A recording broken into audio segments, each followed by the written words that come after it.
saya lebih tegas, lebih real menghayati roh perjuangan ini dari kebebasan, menolak keangkuhan dan rasuah, dan lebih menyelami perasaan dan derita orang bawah. Penjara ini sebenarnya tempat orang bawahan. Orang besar-besar ini golongan minoriti kecil. Kes-kes civil sedikit sebanyak sebagainya. 90% itu kelas bawahan. Ya. Di mana-mana juga. Cuma sekarang aja kita akan dapat Datuk Seri masuk. Tetapi saya nak ingatkan bahawa kalau ditanya, saya value freedom. Kerana orang yang dizalimi, yang Melayu, ada yang Cina, ada yang India, ada yang salah, tapi kadang-kadang tak setimpal. Curi jin salah tak salah, tak setimpal, kena 6 bulan dan kena belasah setengah mati. Jadi saudara, ini bukan jadi perkiraan. Orang-orang kadang-kadang, minta maaf ya, orang-orang dakwah dia kira hukum. Salah curi, potong, keras, tegas, hebat, Allahu Akbar. Itu yang kita dengar. Dia tahu tak apa yang berlaku sebenarnya in the real world.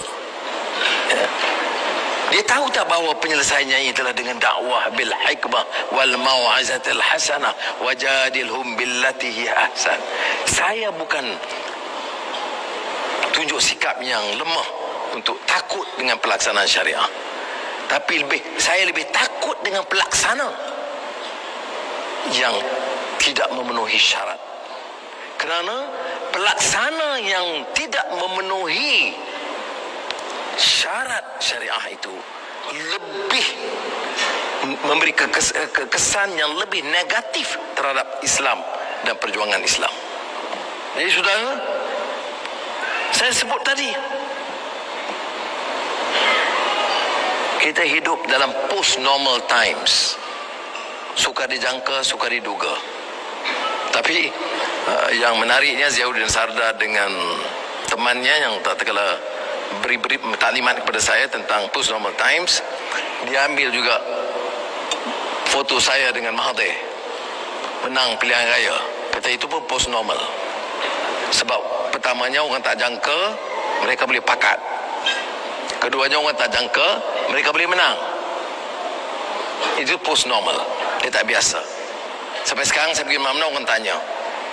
Tapi saya kata saya Muslim.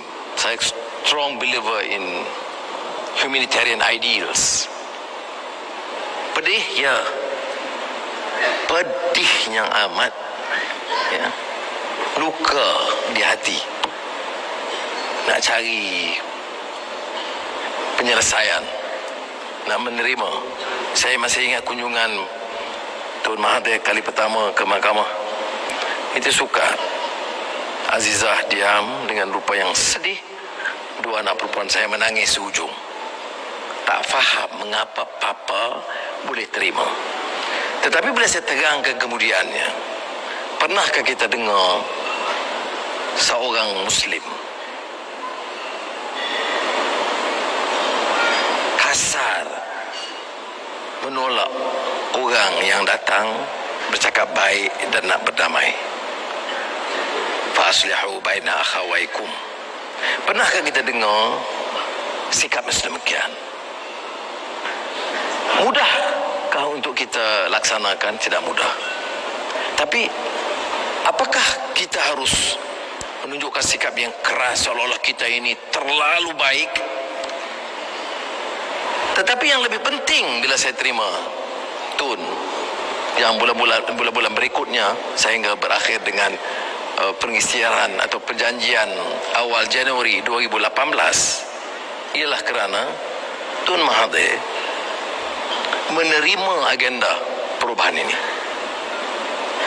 menandatangani dokumen yang menyatakan pertama, kebebasan, demokrasi, kemanusiaan, pertahankan badan kehakiman yang bebas, media yang bebas, menolak rasuah dan penyelewengan, menolak faham perkauman yang sempit, maka kita angkat dia. Kita setuju mengangkat dia sebagai calon Perdana Menteri. Dan dia dalam tanda tangan itu termasuk bahawa langkah pertamanya setelah menang, insya-Allah akan berusaha membebaskan Anwar dan memberi ruang supaya Anwar kembali dalam kerajaan dan kemudian mengganti beliau sebagai Perdana Menteri. Orang lebih banyak menceritakan soal itu, Mahathir kemudian Anwar, itu sebagai yang utama. Dia lupa bahawa kita bersetuju kerana agenda reform itu dipersetujui. Dan kita bersetuju kerana pada masa itu kita percaya Mahathir akan melaksanakan janjinya. Bukan soal penggantian. Sekarang saya sudah dengar orang tanya, Mahathir ini dia setuju ke? Betulkah dia akan pilih Anwar ni? Dulu dah ada buat dah sekali. Bukan. Dia lupa bahawa perjanjian itu lebih mengutamakan isu perubahan dasar. Yang Alhamdulillah setakat ini sedaya upaya nampak berlaku.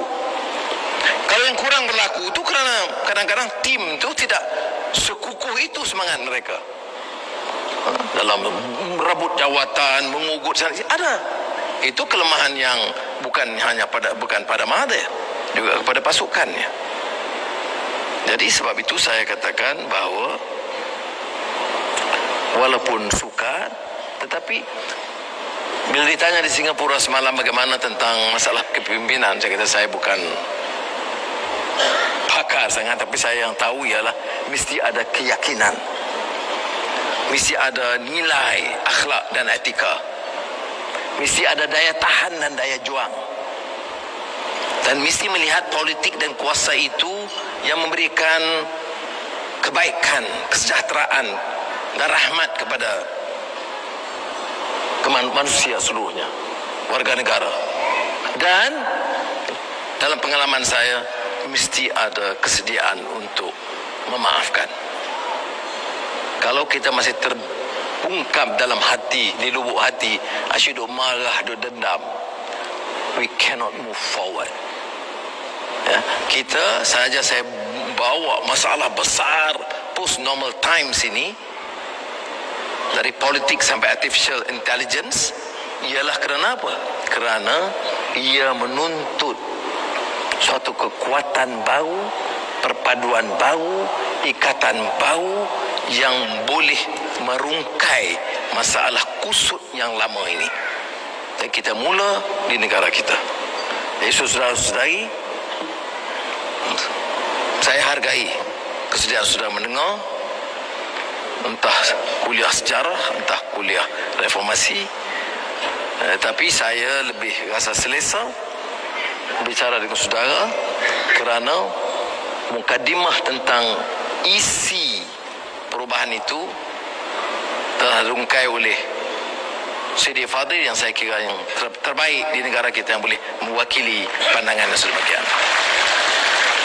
Saya hanya menyambung, menunjukkan bahawa untuk melaksanakan agenda yang terungkap dalam peristiharan Permatang Pauh itu menuntut kekuatan berterusan. Dan kekuatan ini tidak hanya pada parti politik. Percayalah kata saya ini yang disebut sebagai aktivis politik.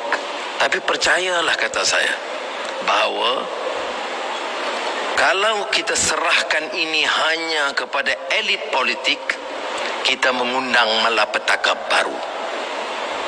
Kita harus siap siaga mengajak kawan-kawan dalam dakwah, aktivis sosial dan masyarakat, pengatur media yang boleh membantu mencerakin dan menjelaskan untuk memastikan agenda reform, semangat peristiharan Permatang Pauh itu dapat dilaksanakan. Terima kasih. Wassalamualaikum warahmatullahi wabarakatuh.